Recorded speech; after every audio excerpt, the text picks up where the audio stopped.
पढ़ने वाले हैं वर्णमाला। बिना किसी देरी के वीडियो करते हैं स्टार्ट। बड़ों के व्यवस्थित क्रम को हम लोग वर्णमाला कहते हैं। व्यवस्थित क्रम को हम लोग वर्णमाला कहते हैं। व्यवस्थित क्रम को क्या ऐसे होता है क्या? व्यवस्थित क्रम नहीं, ये गलत है, क्रम नहीं है। तो कैसे व्यवस्थित क्रम कैसे होगा? तो आप कहेंगे क के बाद से ख, ख के बाद से ग, ऐसे करते करते ग तक। इसको क्या कहते हैं? वर्णमाला कहते हैं। और वर्णमाला होती कितने हैं? तो वर्णमाला 52। कितने होते हैं? संख्या की बात करें तो 52। वर्णमाला की संख्या 52। क्वेश्चन पूछे कि वर्णमाला कितने होते हैं तो 52 को ट्रिक करेंगे। कितने करेंगे? 52 को। अच्छा, भाषा, भाषा से बनी ध्वनि और ध्वनि से बना वर्ण और वर्ण से बना शब्द और शब्द से बना पद और पद से बना वाक्य। पद से क्या बना? वाक्य। अब क्वेश्चन पूछता है कि वाक्य की सबसे छोटी इकाई बताइए। अब क्वेश्चन पूछता है वाक्य की सबसे छोटी इकाई बताइए, तो ट्रिक काम करता है। ये ट्रिक याद रखें, वाक्य के पीछे आ जाए। वाक्य के पीछे क्या है? तो पद। तो जब भी क्वेश्चन पूछे कि वाक्य की सबसे छोटी इकाई बताइए तो हम क्या लिखेंगे? पद। अब इससे आगे बढ़ते हैं, अगर क्वेश्चन पूछे यहाँ कि पद की सबसे छोटी इकाई बताइए तो पद के पीछे शब्द को क्या? शब्द आंसर देंगे। अगर पूछे शब्द की सबसे छोटी इकाई बताइए तो वर्ण। अगर वर्ण की सबसे छोटी इकाई पूछे तो ध्वनि। इसी तरह एक ट्रिक काम करता है। जब भी ऐसे इस टाइप के क्वेश्चन आशा करता हूँ इस टाइप के क्वेश्चन आप लोग करके आ जाएंगे एग्जाम हॉल में। ये ट्रिक बस याद रखें। ये तो आपको याद ही रहता है, भाषा से ध्वनि, ध्वनि से वर्ण, वर्ण से शब्द, शब्द से पद और पद से वाक्य। सॉरी दोस्तों, अपने पास डिजिटल बोर्ड नहीं है इसलिए इसको मिटाना पड़ता है। ध्वनि, ध्वनि के बाद आगे बढ़ते हैं वर्ण। वर्ण, भाषा की सबसे छोटी लिखित इकाई को हम लोग वर्ण कहते हैं। भाषा की सबसे छोटी लिखित इकाई को वर्ण कहते हैं। वर्ण कितने होते हैं? तो वर्ण दो प्रकार के होते हैं। वर्ण कितने होते हैं? तो वर्ण दो प्रकार के होते हैं। वर्ण कितने प्रकार के होते हैं? तो दो प्रकार के होते हैं। कौन कौन से? तो पहला स्वर और दूसरा होता है व्यंजन। दूसरा होता है व्यंजन। स्वर को पढ़ने से पहले व्यंजन को पढ़ते हैं। स्वरों की सहायता से बोले जाने वाले वर्णों को हम व्यंजन कहते हैं। आप कहेंगे हम कैसे मान लें? इसका कोई प्रूफ दीजिए। तो प्रूफ लीजिए, क, ख। जब इस क का उच्चारण करेंगे तो जब क का उच्चारण करेंगे तो ध्यान से करिए, क अंत में क्या आ रहा है? अ। ख का उच्चारण करेंगे तो क्या आ रहा है? अ, ख, ग, ग। यहीं तक करते करते ग तक जाएंगे। इसी को हम व्यंजन कहते हैं। स्वरों की सहायता से बोले जाने वाले वर्णों को हम व्यंजन कहते हैं। यही याद हो जाएगा। इसको बस ध्यान से समझ लेंगे तो रटने की जरूरत नहीं, बस कंसेप्ट को समझेंगे तो ये याद हो जाएगा। कहीं जाने की जरूरत नहीं, रटने की जरूरत नहीं, यही क्लियर करा दूंगा। अब व्यंजन को आगे पढ़ेंगे, उससे पहले स्वर के बारे में स्वर की पूरी कहानी को हम लोग यही पढ़ लेते हैं। स्वर स्वतंत्र रूप से बोले जाने वाले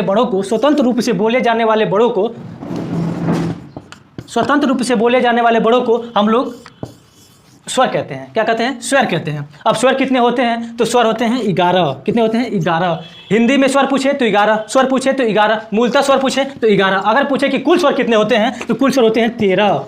कुल स्वर कितने होते हैं? तो 13।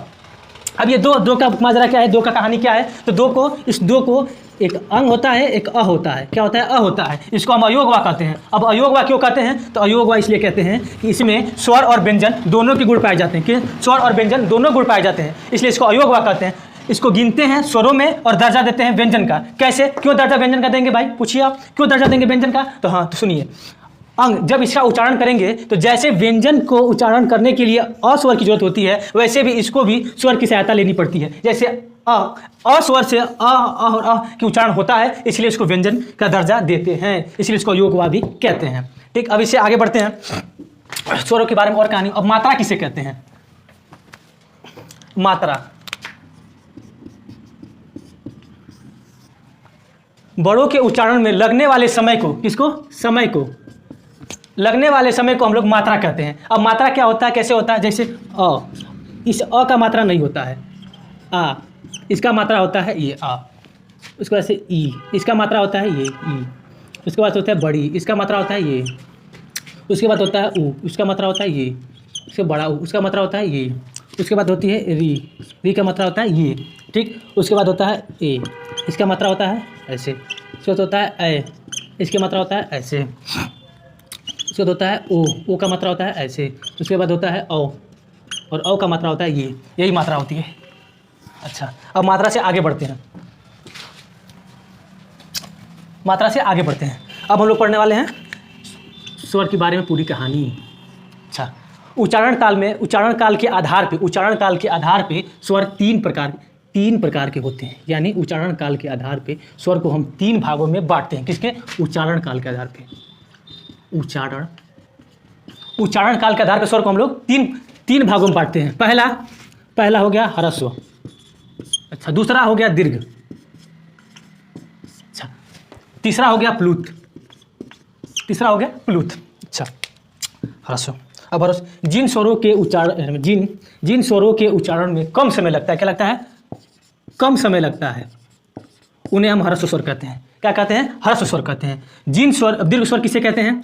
जिन स्वरों के उच्चारण में ह्रस्व स्वर का 2 गुना समय लगता है, ह्रस्व स्वर से 2 गुना समय लगता है, उन्हें हम दीर्घ स्वर कहते हैं। प्लुत स्वर किन्हें कहते हैं? जिन स्वरों के उच्चारण में दीर्घ स्वर से भी ज़्यादा समय लगता है, उन्हें हम लोग प्लुत स्वर कहते हैं। क्या कहते हैं? तो प्लुत स्वर कहते हैं। अच्छा, अब जैसे अब ह्रस्व स्वर में कम समय लगता है, जैसे अ, छोटी ई, उ और ई। कितने संख्या हो गए? तो 4 संख्या। कितने हो गए? 4 संख्या। इनको हम लोग ह्रस्व स्वर कहते हैं। ह्रस्व स्वर को लघु स्वर भी कहते हैं। क्या कहते हैं? लघु स्वर भी कहते हैं और मूल स्वर भी कहते हैं। इनकी संख्या 4 होती है। अब जो 4 इसमें लिख लिए, 4 के बाद जो बच गया, जितने स्वर 11 स्वर पढ़े थे, 11 में से 4 इसमें लिख लिए, तो कितने बच गए? 7। इनकी संख्या 7 होती है। कौन कौन से? तो जो बच गए उसको लिख लीजिए। आ के बाद से ई हो गई है, तो बड़ी ई, फिर बड़ा ऊ, री हो गई है, तो ए, ओ, औ। 7 संख्या, ठीक। प्लुत स्वर में जैसे राई, ओम, या इसका एक और डिफिनेशन होता है, या वो स्वर जिनको हम पुकारने में प्रयोग करते हैं, उन्हें प्लुत स्वर भी कहते हैं, ठीक। अब इससे आगे बढ़ते हैं। अब मात्रा के आधार पे स्वर, अब हर एक आधार पे स्वर बांटते जाएंगे और पढ़ते जाएंगे। अब मात्रा के आधार पे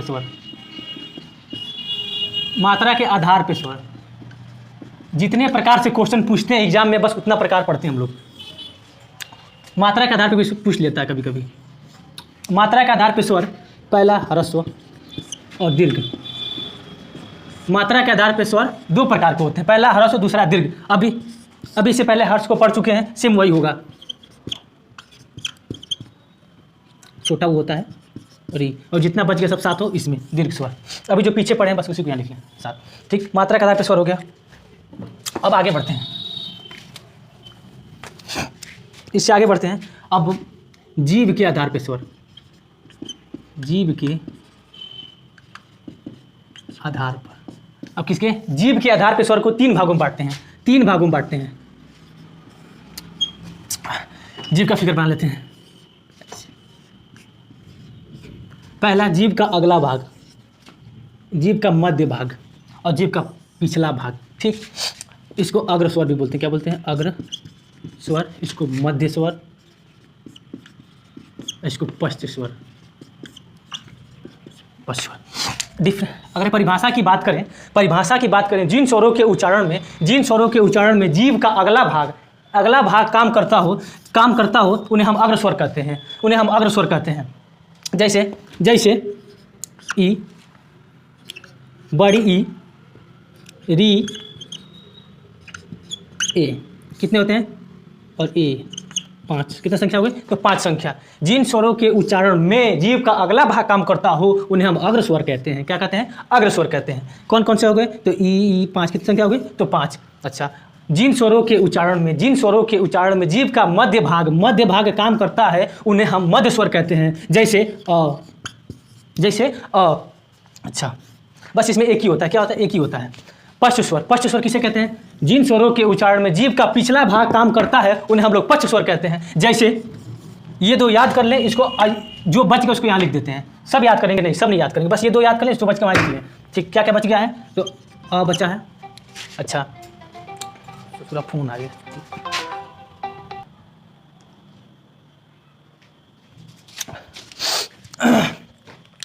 तो हम लोग कहाँ थे? तो फर्स्ट स्वर पे थे। कहाँ थे? तो फर्स्ट स्वर पे थे। तो जो जो बच गया उसको यहाँ लिख दें। क्या क्या बच गया है? तो ये आ बचा है, आ ई ऊ बचा है, बड़ा ऊ बचा है, री हो गया, ये ए हो गया, ओ और औ।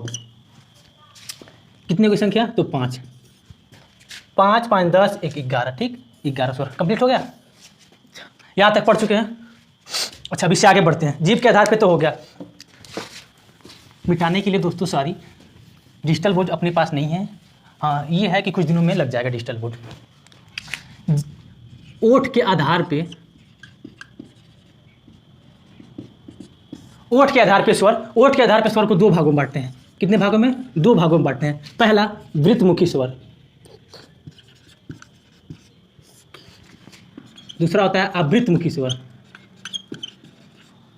आवृत्तमुखी स्वर, पहला वृत्तमुखी स्वर, दूसरा आवृत्तमुखी स्वर। जब भी वृत्त का नाम लेते हैं आप लोग, वृत्त, वृत्त मतलब सर्कल, सर्कल मतलब गोला, गोला, वृत्त मतलब गोला। जिन स्वरों के उच्चारण में, जिन स्वरों के उच्चारण में ओठ गोलाकार होते हैं, क्या होते हैं? गोलाकार होते हैं, उन्हें हम वृत्तमुखी स्वर कहते हैं। क्या होते हैं? तो गोलाकार। क्या होते हैं? तो गोलाकार के, तो ओठ। जिन स्वरों के उच्चारण में हमारे ओठ गोलाकार होते हैं उन्हें हम वृत्तमुखी स्वर कहते हैं। क्या कहते हैं? वृत्तमुखी स्वर कहते हैं। जैसे ऊ, बड़ा ऊ, ओ और औ। क्या? ऊ ओ औ। देखिए गोल हो रहा है ना, उच्चारण करके देखिए। कितनी संख्या की बात करें तो 4 होते हैं। कौन कौन से? तो ऊ ओ औ। ठीक, छोटा ऊ, बड़ा ऊ, ओ और औ। ठीक, 4 होते हैं। अच्छा, अब वृत्तमुखी, जिन स्वरों के उच्चारण में, जिन स्वरों के उच्चारण में ओठ गोलाकार नहीं होते, क्या? तो गोलाकार नहीं होते, गोलाकार नहीं होते, उन्हें हम आवृत्तमुखी स्वर कहते हैं। क्या कहते हैं? आवृत्तमुखी स्वर कहते हैं। अब जो जो बच गया ना, 4, जो जो बच गया ना, वह 7 बच। कितने बच गए? तो 7 बच गए। 11 में से 4 गया तो 7 बच गए। और 7 को यहाँ लिख लें। क्या क्या? तो अ, आ, ई, बड़ी ई, री, ए और आई। कितने हो गए? 7। अब इससे आगे बढ़ते हैं। अच्छा, और एक छूट गया है, एक छोटा संयुक्त स्वर किसे कहते हैं? किसको? संयुक्त स्वर किसे कहते हैं? संयुक्त स्वर ए, ऐ और ओ और औ। कितने संख्या होती है? तो 4। इनको संयुक्त स्वर कहते हैं। एग्जाम से रिलेटेड एक भी क्वेश्चन आपका छूटने वाला नहीं है, एक भी छूटेगा नहीं, बस आप लोग लास्ट तक देखते जाएं। अब बात करते हैं स्वरों के उच्चारण को। क्या करते हैं? उच्चारण की बात।